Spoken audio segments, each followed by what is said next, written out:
sebuah pemberian yang berdasarkan hak prerogatif Allah kepada hambanya. Sehingga tidak ada sekalipun orang yang dapat memberikan petunjuk ataupun memberikan hidayah. Sering memang kita mendengar kebanyakan orang, aku belum dapat hidayah. Ini merupakan stigma yang keliru terkait dengan hidayah. Dikarenakan hidayah sudah diberikan oleh Allah. Akan tetapi kebanyakan tidak mengambil hidayah itu sebagai guideline dalam ayat yang familiar bagi kita dalam orang Islam di surat Al-Balad ayat 10, bahwa Allah sudah memberikan dua jalan, yaitu jalan ketaatan dan jalan kesesatan. Kitalah yang memilih mau pergi jalan kemana. Banyak dari kita memilih jalan kesesatan dikarenakan dibungkus oleh hal duniawi, hal-hal yang menyenangkan atau mengikuti sesuai dengan nafsu kebanyakan orang. Sebagai contoh real terkait komat memberikan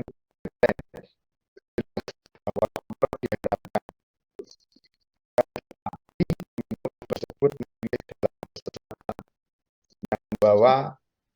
yang membawa akhirnya dia orang itu meminum khamr. Ayat ini juga menunjukkan betapa besar kasih sayang Rasul kepada umatnya. Yang Rasul umatnya menjadi orang tua yang selalu memikirkan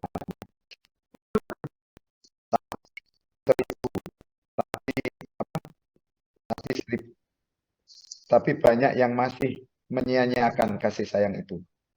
Bahkan acuh tak acuh. Bahkan merasa risih ketika diingatkan. Seperti orang tua yang mengingatkan anaknya akan permainan bahaya. Tapi karena anaknya merasa seru tetap lanjut aja.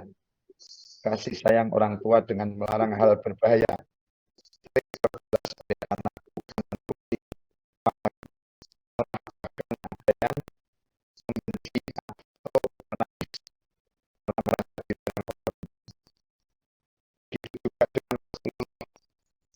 Atau para ulama warasatul anbiya yang mengingatkan kita, mengingatkannya, tetap akan tetapi kasih sayang itu tak terbalas karena jalan ketaatan tidak sesuai dengan nafsunya.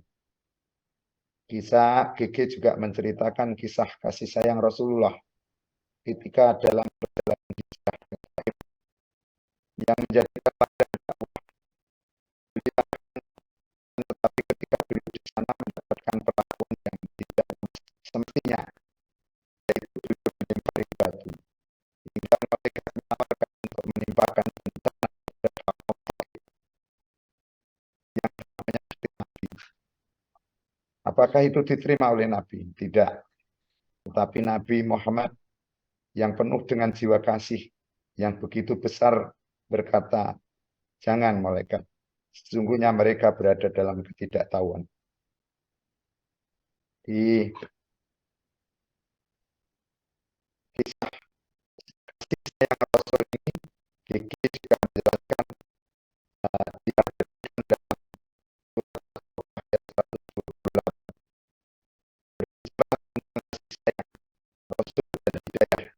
maka kembali lagi pada keputusan awal bahwa hidayah adalah hak prerogatif Allah. Ditegaskan kembali dalam Quran surat Al-Qasas. Mohon maaf. Al-Qasas. Jika memang pemberian hidayah diberikan kepada Rasulullah, maka Rasulullah berhasil mengislamkan paman dan melindungi Rasulullah. Kesimpulannya yang disampaikan GG, hidayah itu seperti sinyal sudah dipancarkan oleh Allah, tergantung kita ingin mencari atau menangkapnya atau tidak. Rumus kuat mengenai hidayah terdapat memberi clue, GG memberikan clue bahwa rumus kuat mengenai hidayah terdapat di Quran surat Al-Ankabut ayat 69.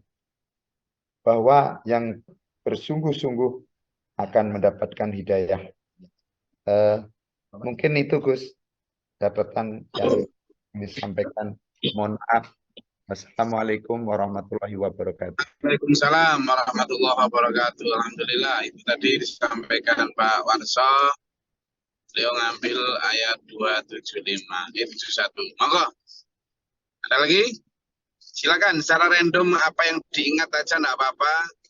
Tadi ada yang mati, ada yang ya seadanya.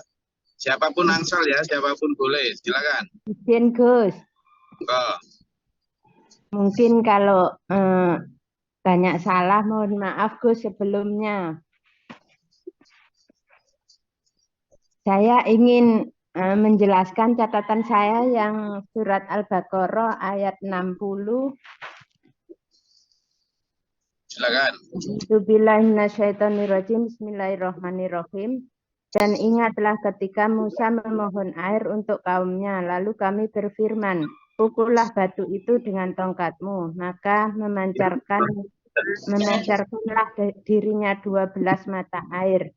Setiap suku telah mengetahui tempat minumnya masing-masing. Makan dan minumlah dari rezeki yang diberikan Allah. Dan janganlah kamu melakukan kejahatan di bumi dengan berbuat kerusakan.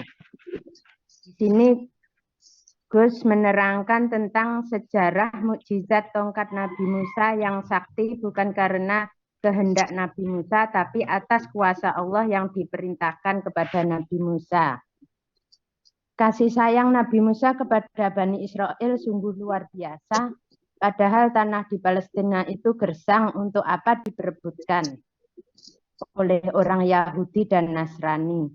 Ketika Nabi Musa berdoa meminta air, Allah memerintahkan Nabi Musa untuk memukulkan tongkatnya di batu. Disitulah keluar pemancar air. Ketika Nabi berhadapan dengan penyihir Fir'aun yang mengeluarkan ikat pinggang menjadi ular yang banyak, lalu Allah suruh Musa memukulkan tongkatnya hingga menjadi ular besar dan memakan ular-ular kecil tersebut. Disitulah kekuasaan Allah yang tiada tandingannya. Mungkin itu aja Gus yang bisa saya catat. Assalamualaikum warahmatullahi wabarakatuh. Waalaikumsalam warahmatullahi wabarakatuh. Alhamdulillah. Ayo monggo. Lanjut. Sinten malih? Siapa lagi? Ya. Apa-apa singkat. Assalamualaikum warahmatullahi wabarakatuh. Silakan. Insyaallah yang saya ingat dari tentang keimanan, Gus. Ayat berapa? Iman ayat 8, 9, 10. Insyaallah. Silakan. Tentang keimanan, iman itu apakah sudah masuk ke dalam hati atau belum, kita perlu introspeksi, Gus. Nah, apakah iman kita itu sudah benar-benar telah beriman kepada Allah? Nyatanya kalau sudah beriman masih ada emosi, masih mengolok-olok, masih menggunjing orang dan sebagainya, belum mau bersedekah dan sebagainya. Maka fungsinya kita ikut mengaji ini untuk mengoreksi diri agar benar-benar memahami serta dapat mengetahui sehingga dapat menerapkan dalam kehidupan perilaku dan benar-benar di mata Allah kita diakui sebagai orang yang beriman. Namun orang yang beriman itu apakah merasa tidak diuji? Orang yang beriman itu akan mengalami ujian dari Allah, tidak dibiarkan begitu saja. Nah, iman itu tidak hanya cukup diucapkan dalam lisan, akan tetapi harus dimasukkan ke dalam hati. Dan apabila ingin beriman, harus mau diuji. Di antaranya ujian dari Allah Subhanahu wa Ta'ala dalam surat Al-Baqarah ayat 214 dan 255. Pada ayat 214 yang artinya, ataukah kamu mengira bahwa kamu akan masuk surga padahal belum datang kepadamu cobaan ujian seperti yang dialami oleh orang-orang terdahulu? Kamu mesti akan ditimpa yang mereka ditimpa kemelaratan, penderitaan dan diguncang Kemudian berbagai cobaan. Rasulullah dan orang-orang yang beriman bersamanya berkata, kapankah datangnya pertolongan Allah? Ingatlah, sesungguhnya pertolongan Allah itu sangat dekat, seperti dekatnya pada urat nadi. Kemudian surat Al-Baqarah 115. Oh, 115 tadi gue salah. Yang artinya, dan kami pasti akan menguji kamu dengan sedikit ketakutan, kelaparan, kekurangan, harta jiwa, dan buah-buahan. Dan sampaikanlah kabar gembira kepada orang-orang yang sabar. Orang yang sabar insya Allah akan mendapat pertolongan Allah. Nah, penyakit kita biasanya yang sulit itu cinta harta, takut mati, takut miskin, dan sebagainya. Kita selalu mohon pertolongan kepada Allah, ihdinas siratal mustaqim, maksudnya kita menapaktilasi jejak Rasulullah Muhammad SAW dalam penerapan kehidupan sehari-hari agar kita selamat. Iman kita diberikan kekuatan. Mungkin itu Gus yang dapat kami sampaikan. Banyak salam, mohon maaf. Wassalamualaikum warahmatullahi wabarakatuh. Terima kasih. Waalaikumsalam warahmatullahi wabarakatuh. Oke. Selanjutnya monggo, sinten malih? Jalanan kayu ya semua kuwi. Jadi ada kelompok ini saling cabut. Silakan, ada? Di kelompok itu yang itu kelompok yang itu. Ini emas. Ada izin Bos belajar. Assalamualaikum warahmatullahi wabarakatuh. Badhe nyampaikan catatan saya hanya sedikit Gus, ngapunten. Al-Baqarah ayat 274. Bersedekah itu tidak menunggu banyak, walaupun hanya punya makanan dan lain-lain, boleh. Bilahi itu diartikan malam hari, itu bisa diartikan secara sembunyi-sembunyi. Maksudnya di sini kita jaga dari riya, bisa gitu. Terus wanahar itu artinya siang hari, bisa dikatakan secara terang-terangan. Wonten Al-Imran ayat 134, Bisaroi wadoroi. Infak di waktu lapang. Infak itu bisa di waktu lapang, banyak uang, bisa juga wadoroi di waktu sempit. Atau tidak berlebihan harta.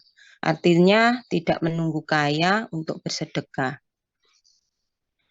Hadis Rasulullah, tangan di atas itu lebih baik daripada tangan di bawah.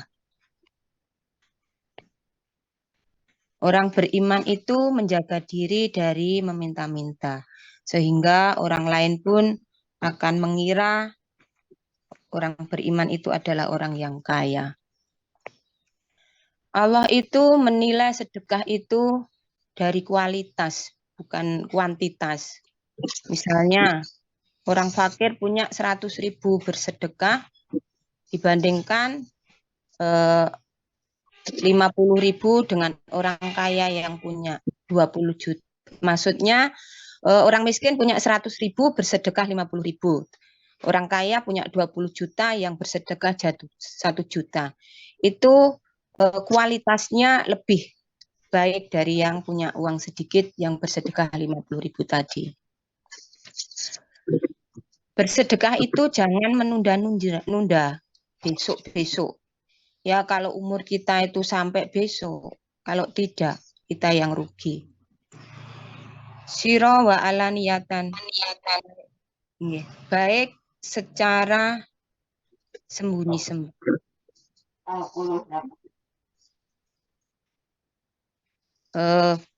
Ditampakkan bagus, tidak ditampakkan juga lebih bagus. Ini ada di ayat 271.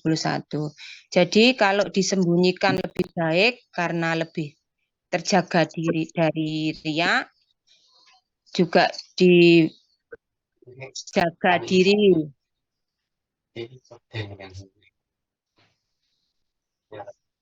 Lahum ajrun inda rabbihim. maka pahala di sisi Tuhan. Nanti di akhirat, jadi kita bersedekah itu nanti pahalanya di akhirat, tidak sekarang. Janganlah engkau memberi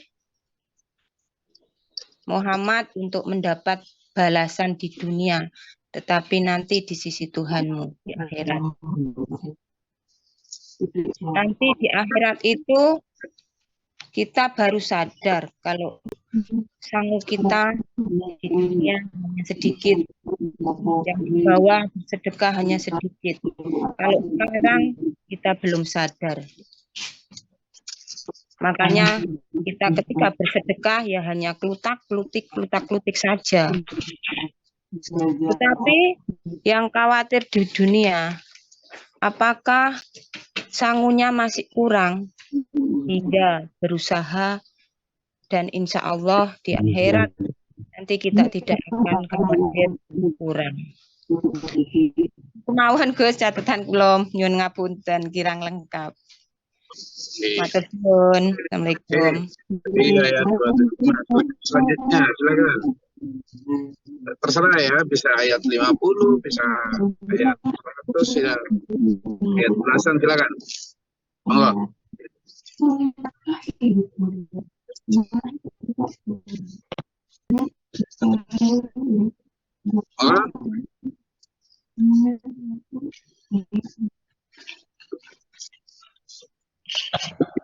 Jadi tanda sini Ibu Anies. Gus Lori dan dulur-dulur. Saya akan menyampaikan pembahasan tentang Quran surat Al-Baqarah ayat 238 dan 239. A'udzubillahi minasyaitonirrajim. Bismillahirrahmanirrahim.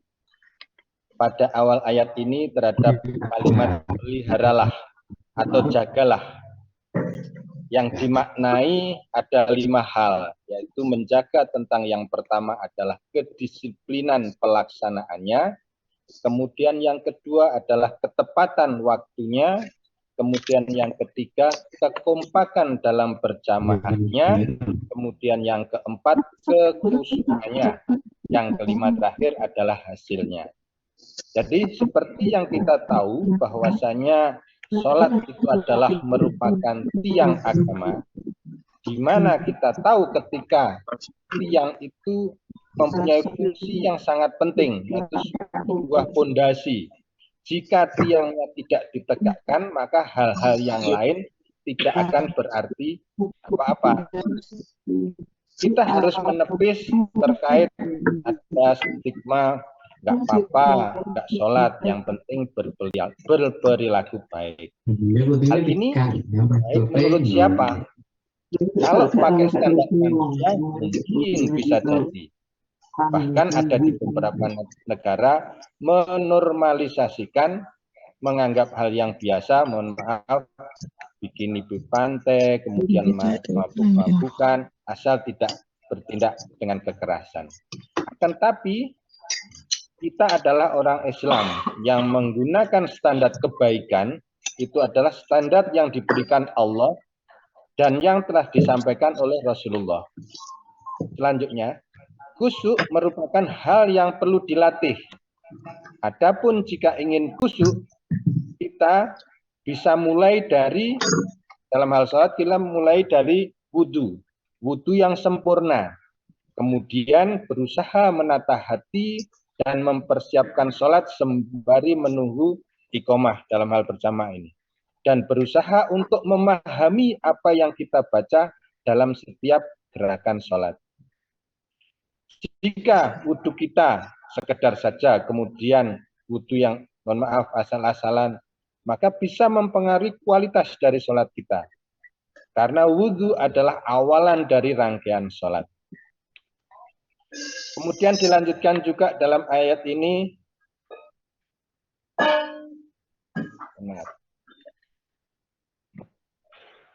terdapat kalimat wusto yang artinya adalah tengah-tengah, dan waktu itu diartikan adalah sholat asar, di mana pada waktu itu serba nanggung karena sedang bisa jadi karena posisi bekerja, padahal Dalam satu riwayat dijelaskan bahwa justru waktu asar itu satu diantaranya waktu doa yang sangat mustajab. Kemudian dilanjutkan dengan khusyuk. Merupakan hal yang sangat penting dalam mendapatkan hasil dari sholat kita. Hal ini dijelaskan dalam Quran surat Al-Baqarah, ditegaskan dalam Quran surat Al-Baqarah ayat 45. A'udzubillahi minasyaitonirrajim. Bismillahirrahmanirrahim. Dan mohonlah pertolongan kepada Allah dengan sabar dan sholat. Dan sholat itu sungguh berat kecuali bagi orang-orang yang khusyuk. Kemudian dilanjut, ada juga terdapat peringatan bahwa yang mendirikan sholat tanpa qonitin, tanpa khusyuk, maka cenderung malas. Yang dijelaskan, ditegaskan dalam Quran surat An-Nisa ayat 42. Kemudian dilanjutkan, saking pentingnya sholat, Allah memberikan keringanan untuk pelaksanaan dengan kondisi apapun, sholat itu tetap dilaksanakan. Begitu Gus Lori dan dulur-dulur semuanya, pembahasan dari ayat 238 dan 239 mohon bisa disempurnakan dari dulur yang lain. Matur suwun. Terima kasih Pak Juru. Nah, kita tamatkan pagi ini dengan murojaah. Silakan mereview apa yang sudah didapat, apa yang dipelajari dari ayat 1 sampai ayat 286. Sedapatnya, nggak harus dapatnya kesyukur. Kalau sistematis bagus, seingatnya apa yang menarik, apa yang nyantol. Monggo silakan. Ya silakan. Bu siapa?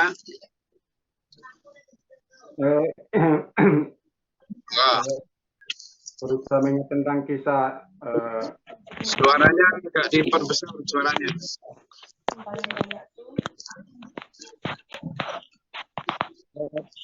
Di sini tentang kisah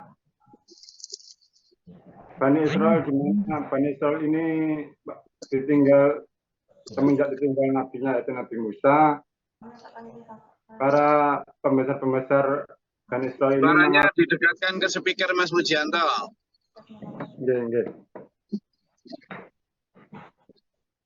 Kisah Bani Israel yang mengalami masalah yaitu ketika Bani Israel ini ditinggal oleh nabinya yaitu Nabi Musa, yaitu mendapati seorang raja yang sangat zalim. Raja ini sering merampas dan mengambil wanita-wanita Bani Israel. Kemudian Bani Israel ini datang kepada nabinya yaitu Nabi Samuel. Kemudian dari Nabi Samuel meminta kepada Bani Israel ini untuk mencari pemimpin, yaitu seorang raja yang mempunyai tanda-tanda seperti yang digunakan untuk menyimpan. Kemudian raja ini bersama pasukannya berperang melawan di dalam perjalanan kita nanti di tengah perjalanan akan mendapati sungai yang sangat menggoda hati kita. Maka kalian janganlah meminum air itu kecuali sedikit saja. Tetapi dari kebanyakan Bani Israel ini meminum bahkan sampai menjebur mandi. Sehingga dari kebanyakan Bani Israel tidak banyak yang ikut melanjutkan peperangan, kecuali hanya sedikit saja. Demikian itu yang bisa saya ingat. Assalamualaikum warahmatullahi wabarakatuh. Waalaikumsalam warahmatullahi wabarakatuh. Oke, dari Mas Puji tadi. Selanjutnya silakan. Gus. Bismillahirrahmanirrahim. Siapa nih? ayat 280. Oke, Mas Suryana. Ya. A'udzubillahiminasyaitonirrajim. Bismillahirrahmanirrahim. Dan jika orang berutang itu dalam kesulitan, maka berilah tangguh waktu sampai dia memperoleh kelapangan.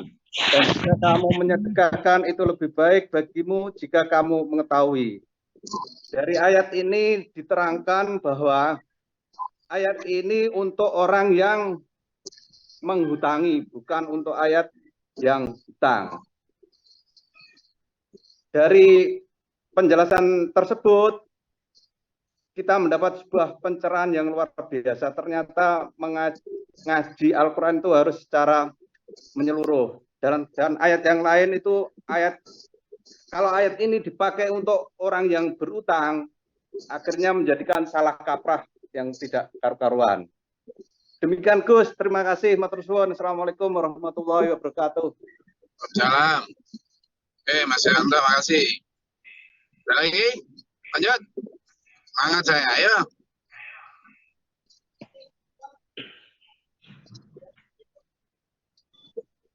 Siapa yang mau menyampaikan ingatannya, atau catatannya, atau ketertarikannya pada ayat-ayat tertentu dari Al-Baqarah, ayat 1 sampai 286 yang sudah kita pelajari. Siapapun boleh, monggo.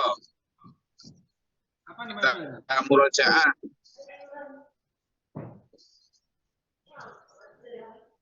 Cintanya boleh, Gus. Oh, tanya. Oh, boleh. Silakan.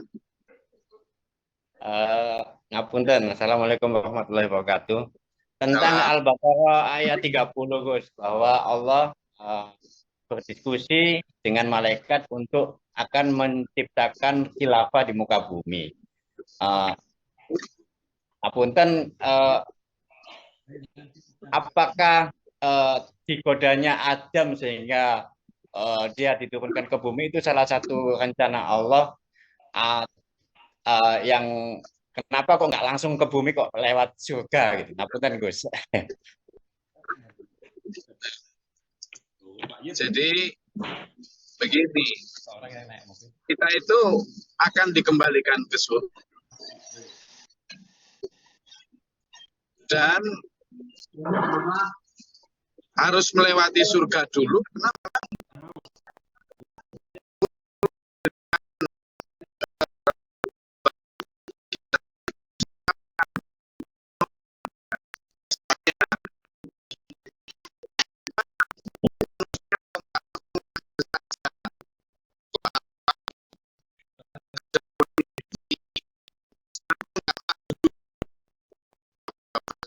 Itu apa ya? Bahasa Indonesianya mak betunduk. Ya, tiba-tiba hadir, ada ujuk-ujuk jenggelek di depan kita. Kenapa gitu? Misalnya juga manusia itu kenapa sih lahir nggak langsung brewokan kayak Mas Wahyu gitu aja gitu. Tapi kan kita memang diberi proses ya. Mulai dari kecil nggak bisa apa-apa, hanya bisa ketap-ketap sampai bisa mulai berangkat, berdiri, turun-turunan, dan seterusnya. Itu proses yang memang itulah satu di antara kekhasan sandiwara kehidupan yang digelar Allah untuk manusia. Jadi mulai dari Nabi Adam belum ada, Allah menciptakan para malaikat, termasuk iblis, ya toh? Yang taat, yang tunduk, patuh, aman, damai, surga itu tidak ada aneh-aneh. Lalu kemudian Allah membuat Adam. Lalu si malaikat semua mau tunduk pada Adam, satu aja iblis yang tidak mau. Padahal iblis dulu ya masuk golongan para malaikat yang taat, gitu. Lalu iri, kemudian terusir. Adam masih di surga, ya kan? Lalu Adam minta dibuatkan atau ditemani, kemudian Allah menciptakan Hawa. Lewat Hawa lah kemudian iblis mampu membalaskan dendamnya dengan menggoda agar mau memakan buah khuldi. Lalu karena melanggar larangan, terlemparlah ke dunia. Ya itulah alur. Kenapa? Karena kalau ujuk-ujuk dunia loh, ini dulu dari mana ini asalnya, kenapa kok di sini ya, malah enggak ini gitu kan. Jadi itulah, kalau kita kemudian menyalahkan Nabi Adam kenapa kok memakan buah budi, ya enggak benar juga, karena memang kalau seperti kita di dunia ini ya, kita tahu benar itu kadang ya karena ada kesalahan juga. Kita tahu rasanya betapa enaknya dalam kebaikan ya karena pernah berbuat salah, betapa nikmatnya taubat dan seterusnya. Nah itulah bagaimana Allah memahamkan kita, membuat kita paham dengan perjalanan hidup. Makanya ada 5 alam itu: alam arwah, alam arham, alam dunia, barzakh, dan alam akhirat. Itu adalah circle ya. Jadi kayak cycling, perputaran yang tidak akan pernah putus. Sekilas itu Mas Ayu. Siap, Gus. Sehingga kita KTP juga terlempar ke dunia, di dunia diuji dengan bapak tadi yang dibilang 115 bukan ya, 155 yang kalian akan diuji dengan segala macam sedikit ketakutan, kelaparan dan seterusnya untuk meraih kembali KTP surga. Sehingga akhirnya masuk akal kita di dunia ini diuji. Oke, silakan. Lanjut yang mau menyampaikan hasil tanggapannya selama kajian surat Al-Baqarah ayat 1 sampai 286. Kita kemarin sudah selesaikan ayat 286, hari ini kita pakai full untuk membaca atau mengulang kembali apa yang diingat. Secara random siapapun tidak ambil ayat secara random. Silakan, ayat mana yang mau yang disampaikan. Silakan. Saya akan menyampaikan tentang ayat surat Al-Baqarah ayat 29, yaitu tentang peristiwa Isra Mi'raj. Isra Mi'raj, yaitu perjalanan Rasulullah dari Masjidil Haram ke Masjidil Aqsa, naik ke Sidratul Muntaha dengan perintah Allah, yaitu sholat. Dan hadiah dari Allah kepada Nabi Muhammad, karena waktu itu Rasulullah dalam tahun kesedihan, yaitu akhirnya dengan dimi'rajkan ke Isra Mi'raj ke langit 7. Sesungguhnya sholat itu berat, tapi ringan bagi orang-orang yang khusyuk. Perjalanan ke Sidratul Muntaha dengan kendaraan buruk, yaitu kecepatan cahaya atau nur. Peristiwa Isra Mi'raj hasilnya adalah sholat 5 waktu. 1. Kedua, diperlihatkan tentang akhirat, yaitu tentang surga dan neraka, tentang kehidupan baik dan buruk di akhirat. Ketiga, setan yang selalu mengintai orang yang khusus masuk surga, yaitu yang menjaga sholat 5 waktu, yang selalu mendatangi majelis ilmu, yang menjaga aib saudaranya, juga selalu menjaga wudhu. Demikianlah Gus, terima kasih. Assalamualaikum warahmatullahi wabarakatuh. Oke, terima kasih Bu Gusnul. Wah, silakan buka-buka catatan atau buka-buka memorinya. Di ayat berapapun yang kemarin mungkin menarik dan kemudian nyantol, silakan disampaikan. Wah. Assalamualaikum warahmatullahi wabarakatuh. Salam, sinten niki? Saya ingin sedikit menyatakan ya. ke apa namanya Gus, kesukaan saya tentang sebuah cerita Bani Israel dengan Nabi Musa alaihi salam. Tentang hati kita supaya senantiasa lembut, untuk tidak senantiasa bertanya-tanya tentang apapun yang Allah perintahkan kepada kita, terutama tentang sedekah, tentang keinginan memberi kepada orang lain, dan tidak senantiasa bertanya-tanya kenapa Allah menyuruh ini, kenapa menyuruh itu gitu. Sehingga kelembutan hati kita untuk senantiasa berbuat kepada orang lain itu tidak hanya berkata-kata atau NATO, tetapi bisa direalisir. Supaya kita betul-betul menjadi jundullah, tentara-tentara Allah yang bisa berbuat untuk orang lain dengan ikhlas, insya Allah, kemudian senantiasa bergembira kalau senantiasa ada untuk orang lain. Itu saja yang saya ingin katakan, Gus. Assalamualaikum warahmatullahi wabarakatuh. Waalaikumsalam warahmatullahi wabarakatuh. Bu Rahma, terima kasih tentang jundullah. Izin, Gus. Lanjut. Izin, Gus. Saya mungkin sedikit yang akhir surat Al-Baqarah yang lillahi ma fis samawati wa ma fil ardh, bahwasanya semua itu adalah milik Allah, ya, dan korelasinya adalah mengenai kalau manusia cinta dunia atau mengakui bahwasanya semua kita miliki atau apa-apa yang kita miliki itu mungkin kita yang bisa mendapatkan atau hasil dari jeripaya kita adalah itu bahaya yang luar biasa gitu. Artinya juga di situ sumber penyakit kalau kita hubud dunia atau merasa kita yang memiliki. Mungkin itu aja, Gus, sedikit dari saya. Ya, terima kasih Mas Saiful. Senang saya, alhamdulillah banyak yang menyampaikan. Silakan, ada lagi? Izin, Gus. Monggo. Assalamualaikum warahmatullahi wabarakatuh. Salam.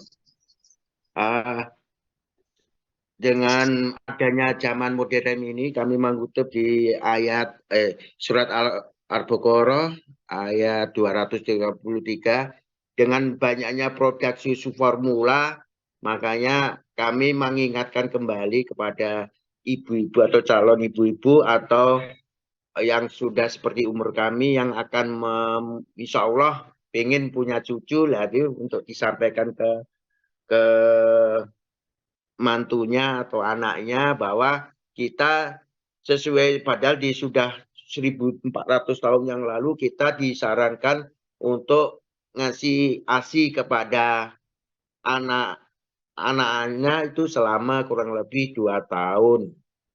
Itu karena banyak kan sekarang ibu-ibu pakai susu formula, belum cukup 2 tahun sudah diganti. Jadi kami ingin mengingatkan atau saling mengingatkan untuk menyusui anaknya itu hendaknya anaknya selama 2 tahun sesuai dengan Quran surat Al-Baqarah ayat 23 itu yang bisa yang saya ingat betul, supaya untuk kecerdasan atau kesehatan imunisasi anak itu lebih baik daripada susu buatan atau formula.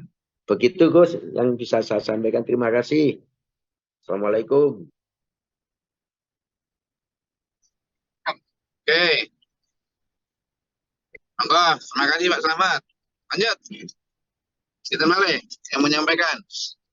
Saya ada waktu dikit.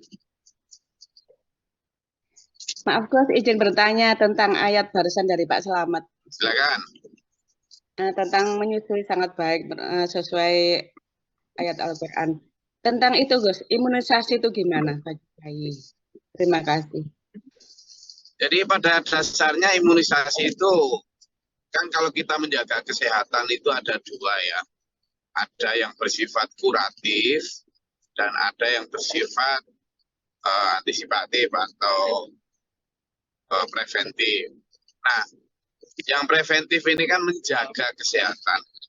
Jadi sebelum itu terjadi, sebenarnya imunisasi tidak ada salahnya ya, sebagai ikhtiar agar tidak terkena penyakit.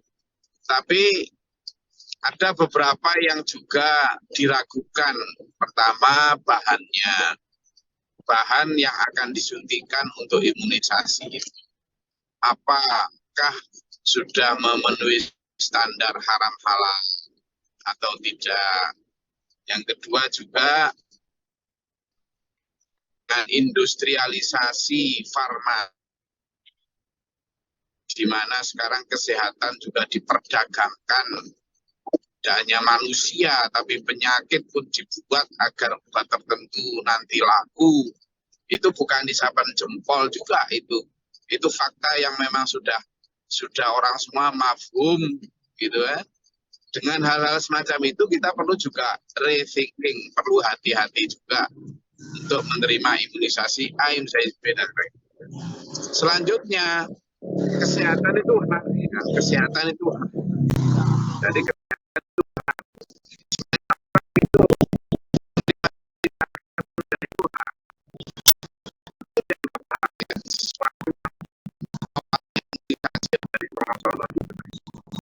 jadi sebenarnya kalau saya memang tidak ada yang boleh memaksa seseorang untuk menerima imunisasi atau tidak menerima imunisasi. Apa? Karena itu hak untuk mempertanyakan juga sebagai sebuah ikhtiar juga. Ya, tapi semua orang berhak untuk menerima atau tidak menerima. Sama dengan kemarin waktu ada COVID dan sebagainya itu kan orang mau itu namanya vaksin atau apa, ya orang berhak juga untuk tidak, tapi memang ada konsekuensi hukumnya. Kalau ada konsekuensi hukum, kalau dia mau menerima konsekuensi hukum itu ya tidak apa-apa, berhak juga untuk menolak.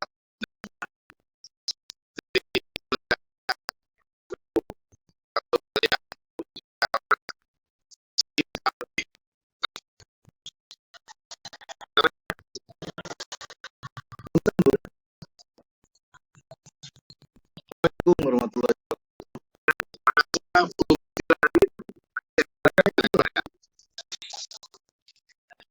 Ya, silakan Pak Yan. Ya, Assalamualaikum. Saya karena catatan saya ketelisik, Gus. Belum dicari. Saya nanya, Gus. Ketelisik? Iya. Catatannya tadi dicari kok nggak ketemu. Perasaan nggak pernah nyatet gitu. Ayo, Wes, apa? Nah, gini aja, Gus. Terkait harta, sering kita dengarkan harta adalah titipan gitu. Jadi apapun kalau diambil Allah kan harus ikhlas, Gus. Nah, kalau jalannya diambil Allah tuh misalnya dengan diambil oleh orang lain gitu. Diambil orang lain, anggaplah dicuri gitu loh. Ya harus ikhlas juga kan. Atau kita juga titipan Allah gitu. Nah, yang saya tanyakan, Gus, bagaimana korelasinya dengan sebuah hadis yang mengatakan siapa saja yang gugur karena membela hartanya, maka ia mendapat derajat syahid. Gitu. Jadi manakala misalnya ada orang pencuri mau mencuri kemudian kita mempertahankan ketika kita meninggal, tapi di sisi lain Allah gitu. Kenapa kita harus mati-matian untuk mempertahankannya? Gitu. Korelasinya gimana, Gus? Assalamualaikum warahmatullahi wabarakatuh. Jadi syariat Allah itu, Pak, ada 5 fungsi. Syariat Allah itu ada 5 fungsi. Pertama adalah hifdzun nafas, hifdzul mal, hifdzun nasab, hifdzuddin, ya, kan hifdzul mal. Apa itu? Pertama, hifdzun nafas. Untuk menjaga keselamatan jiwa atau raga. Jadi ada pelarangan membunuh, kalau membunuh begini dan sebagainya itu untuk menjaga keselamatan jiwa atau nyawa. Yang kedua, keselamatan nasab, makanya ada pernikahan, hukum pernikahan. Kemudian kita itu menjaga harta. Nah, dalam konteks menjaga harta ini, itu satu diantaranya adalah ayat hadis tadi untuk mempertahankan diri. Orang yang mempertahankan diri karena tidak dibunuh, tidak kok kemudian ini nyawa juga titipan Allah, bunuh-bunuh aja. Tidak ada begitu. Mempertahankan diri itu tetap sebuah kewajiban. Tetapi ketika sudah mempertahankan diri, mencoba untuk menjaga ini, lalu kemudian masih juga terbunuh atau apa, nah disitulah letak bahwa semua titipan Allah berarti memang Allah tidak mengambilnya. Sama kita punya motor, ya harus kita kunci lah. Harus kita masukkan, kita jaga. Kita punya fulus, ya harus kita masukkan di dalam lemari, kita kunci. Tidak kok kemudian terserahlah taruh di luar-luar situ milik Allah nanti kalau enggak begitu. Makanya itu tadi ada hifdzul mal, menjaga harta juga. Jadi jika pun sudah dijaga, kemudian masih tercuri juga, disitulah letak kita harus ikhlas bahwa itu memang milik Allah, gitu loh. Makanya tadi kan kemarin analogi saya kan sama, kan? Kita ini adalah penjaga gudang. Berarti yang namanya jaga, ya itu milik Tuhan kita, enggak kok kemudian karena itu milik Tuhan kita terus kita enak-enakan, enggak usah dikunci. Ada siapapun yang ambil silakan, ya enggak juga. Siapa yang mau ambil? Yang berhak atau enggak berhak? Kan gitu. Misalnya ada orang datang, kita penjaga gudang nih. Ada orang datang. Saya mau ambil apa? Mau ambil motor di dalam gudang. Loh, kamu dapat perintah siapa? Saya diperintah tuanmu. Mana buktinya? Ini. Nah, baru diberikan. Enggak kok semua orang ambil ke situ diberikan. Kadang ada orang yang enggak berhak toh. Karena tidak dapat. Sama dengan kita. Harta kita memang milik Allah semuanya. Tapi kita diperintah jaga. Nanti kalau ada sewaktu-waktu yang datang atas nama Allah, silakan diberikan. Siapa mereka? Ada 8 asnaf itu. Itu berarti orang yang dapat stempel Allah untuk ambil. Ada lagi selain 8 asnaf. Ada yatim piatu. Kan di 8 asnaf tidak ada yatim piatu itu. Kemudian ada lagi kayak kemarin alladzina la yastati'una dzarban fil ardi itu yang usiru fi sabilillah itu orang yang karena berjuang di jalan Allah sampai tidak sempat untuk berniaga di muka bumi, itulah orang kamu harus bersedekah. Berarti dia yang berhak juga ngambil di gudangnya kita yang kita jaga itu. Tidak kemudian perampok datang lalu seenaknya, tidak boleh, harus kita pertahankan. Kita penjaga gudang. Jadi itu korelasi. Bisa diterima? Insya Allah. Kira-kira catatannya ketelisut sudah ketemu? Alhamdulillah. Alhamdulillah. Jadi gitu ya. Jadi kita harus tetap menjaga harta kita yang dititipkan Allah pada kita. Hanya orang-orang yang berhak dan ditentukan Allah yang boleh mengambil dari kita. Ini penjaga yang amanah gitu ya. Oke. Saya rasa itu kajian kita pada pagi hari ini. Saya sudah memasuki kota Jakarta yang kayaknya berkabut padahal asap kayaknya. Dan saya bersama rombongan 2 mobil ini menuju Lampung insya Allah di Kamis yang penuh optimis. Itu insya Allah kita libur, kita membaca surat Al-Kahfi besok. Insya Allah ketemu lagi pada hari Sabtu. Oke, semangat, jaga jasmani dan rohani dulu semua. Dan surat Al-Baqarah memberikan kita nutrisi jiwa yang insya Allah bermanfaat jika kita amalkan secara benar. Semoga Allah merahmati kita, meridai kita, mengampuni dosa-dosa kita, menuntun kita dalam siratal mustaqim, memampukan kita amalkan apapun perintah Allah dan meninggalkan semua larangannya ila akhirnya. Amin.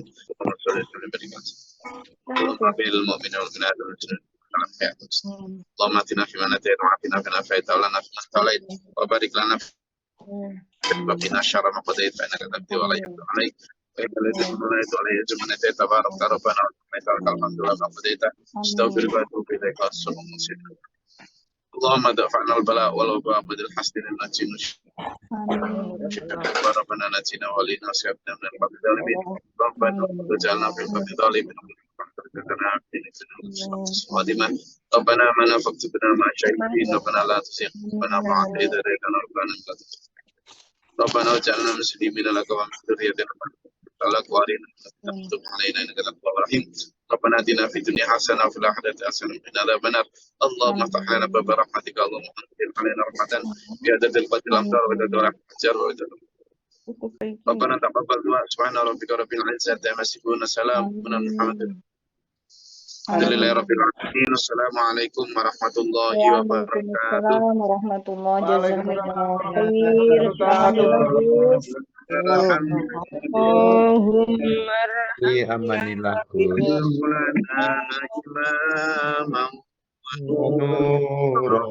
wa huda wa rahmah Allahumma zakirna nasina wa 'allimna minhu